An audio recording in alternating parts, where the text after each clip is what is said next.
Ассаламу алейкум, урматтуу кыргыз элим, урматтуу Кыргыз Республикасынын президенти Садыр Нуркожоевич Жапаров, урматтуу башкы прокурор, урматтуу Жогорку соттун төрагасы. 2026 жылдын 5-июль күнү Бишкек шаарынын Ак-Өргө конушундагы 9 канат көчөсү номер 21-дарегинде жайгашкан ушул үйдүн жер төлөөсүндө менин атам Ботаев Кубатбек тергөө материалдарына ылайык денесине 20дан ашык бычак жаракаттары келтирилип, өзгөчө мыкаачылык менен киши колдуу болуп 7-июль күнү жерге берилди.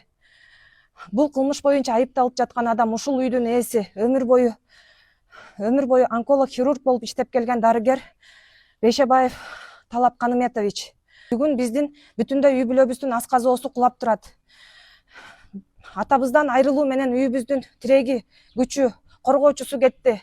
Мен мыйзамда каралган эң адилеттүү, эң катаал жаза колдонулушун суранам. Мен Кыргызстанымдын мыйзамына ишенгим келет.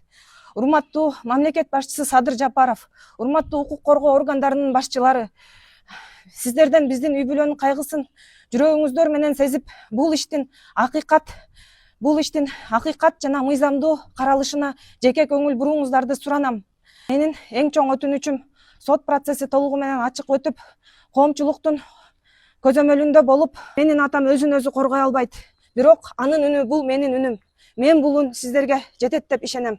Азыр биз бул ишти толугу менен алдык. Мына жабырлануучу кыздын жактоочусу болдук.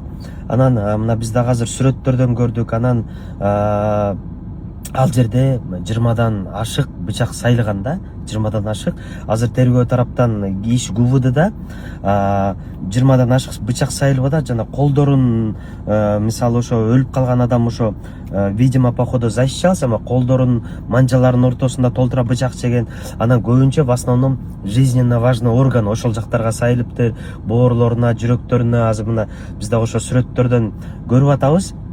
Анан азыр ГУВД иш Ленин районунда болгон, Ак-Өргөдө. Азыр ГУВД тергеп атат.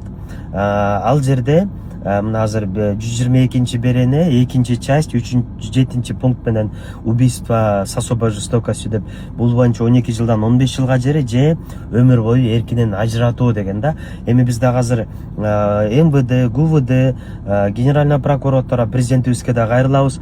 Ушул ишти толугу менен көзөмөлгө алып берүүңүздү, ал үчүн биз дагы объективдүү тергөө жүрүсүн биз дагы талап кылат элек. Эми биз дагы мыйзам боюнча буга да пожизненного деп дагы айтабыз. Биз дагы эми өмүр бою эркинен ажыратуу боюнча да сотко дагы ошол өтүнүчтөр менен иш боюнча иштейбиз.